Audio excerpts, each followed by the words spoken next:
What's happening, people? Welcome to the Canon. Welcome to my show.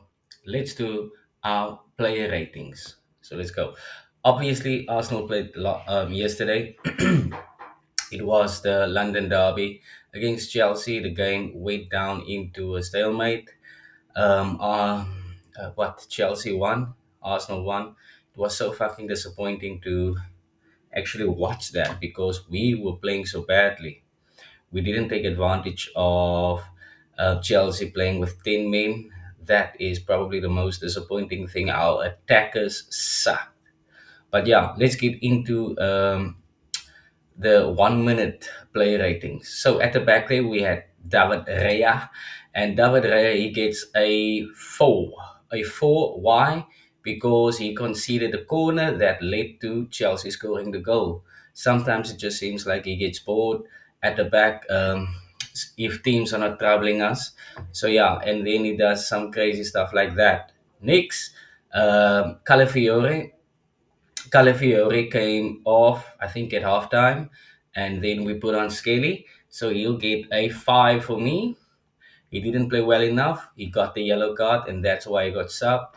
And next to him is our two central defenders, Nkapi and Mosquera. We'll give them a 7. It's their first time playing together, and they actually did well. One or two mistakes, but they played well. On the right back, who is Jurien Timber, we'll give him a 7.5. He was one of the best players in the game. He made a few mistakes. He could have gone forward a bit more, but I'll give him a 7.5. Mr. Consistent is always a 7 or an 8 in a game. Um, then we go to the middle where we've got Zubamendi. This was one of the worst games I've ever seen. The guy is too slow. He's not physical enough. He lost the ball. All of these beautiful things. And it's not the first time. So I'll give Zubamendi a 4 out of 10. Next, we've got Declan Rice, a 7.5. The only player in this Arsenal team who played with intensity. And it felt like he was the only one trying to do something, trying to win the game. We'll get to the forward line who actually sucked a lot. But yeah, also in the middle playing in the 10, it was Eze. And Eze, once again, we can call him Eze the friendly ghost. Now you see me, now you don't. Yeah, so that is a 3 out of 10 for Eze. This was probably one of his worst performance. I didn't even see the guy run. He was just jogging along, enjoying the run. And then at left, our left wing, Gabriel Martinelli. Gabriel Martinelli sucked so much. It felt like he was simply running into players. Um, yeah, this 1 minute play ratings is probably going to get to 4 minutes. But yeah, Gabriel Martinelli, he sucked a lot. He didn't do anything, didn't bring anything other than running into, losing the ball and running into plays. That's the only thing he did last night. So Gabriel Martinelli, he also gets a 4 out of 10. Let's talk about Bukayo Saka, our star boy, Chilly boy. Chilly boy, I'm so disappointed by Saka. He did not play well. He had the ball, he had a few opportunities.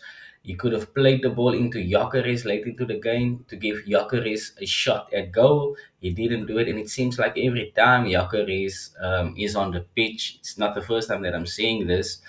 He doesn't give that clinical pass. He would rather shoot than pass the ball to someone who has a better opportunity to score. So yeah, Bukayo Saka, this was probably one of his worst games.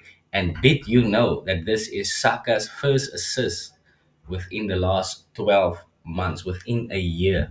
So Bukayo Saka, he gets a 4, even with the assist. I would have given him 3. He assisted, he gave the assist to Marino, who scored the equalizer. So I'll give him 4 out of 10.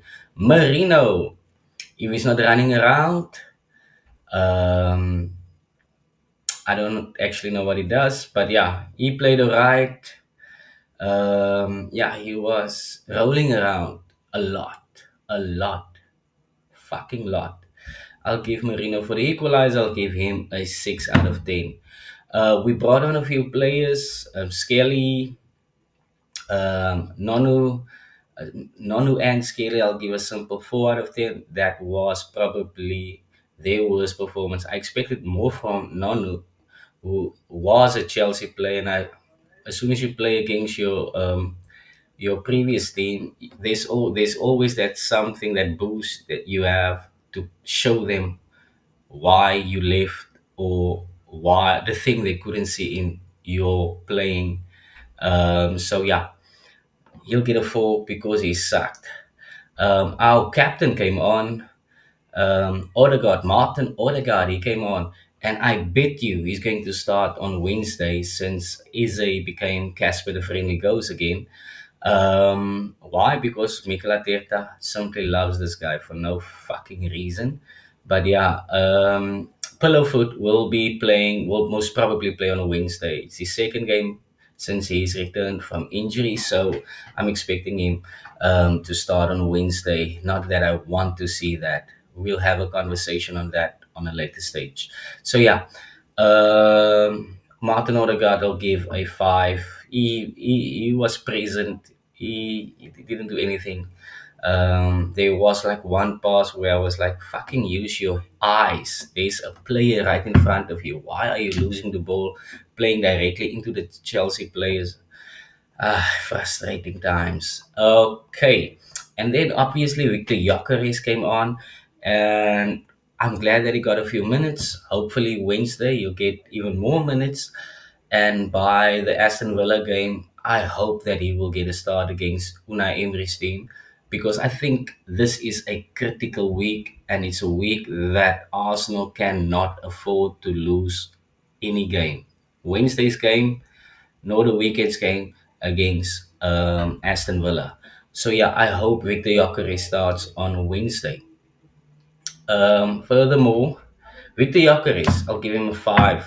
He was there. He was doing a few things. He didn't get the ball, so he couldn't do much, and that's the life of Victor Gyökeres currently at Arsenal.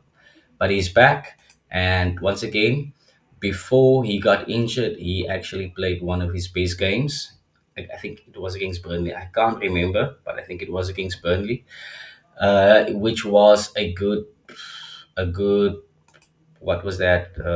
Good 45 minutes. So I hope Victor Gyökeres gets the necessary minutes, and that he will start on the weekend. I think it's Sunday. So yeah, people, that is my player ratings. Oh yeah, before I forget, I almost forgot our manager, Mikel Arteta. First of all, we had injuries. So yeah, thumbs up for making the changes at the back, Mosquera and in Kepia. But brother, what the fuck is happening with our attack? It's they all of those players seems to be anonymous. So Mikel Arteta, remember he also had the second half, and during that interval he could have spoken to the guys, motivated them, giving them one of those famous Mikel Arteta pep talks. But that didn't happen. So Mikel Arteta gets a 4 out of 10. Why? I think Arsenal should have won that game. This is what we did the past 3 seasons. We simply draw games, and then we put pressure on ourselves. And then when push comes to shove, you see City leading the Premier League after 22, 25, 36, 35 games, and Arsenal is nowhere to be found. So I expected more from Mikel Arteta in this sense. Yeah, so that's my play ratings, people. People, I want you to click the like button, subscribe to the channel. If you see me on TikTok, go to YouTube, subscribe to the channel, the South African Canon, or the Canon, actually, the Canon with Arthur. So yeah, subscribe to my channel, click the like button, share, and subscribe. Share the love, people. That's all we can do. Love you guys. See ya.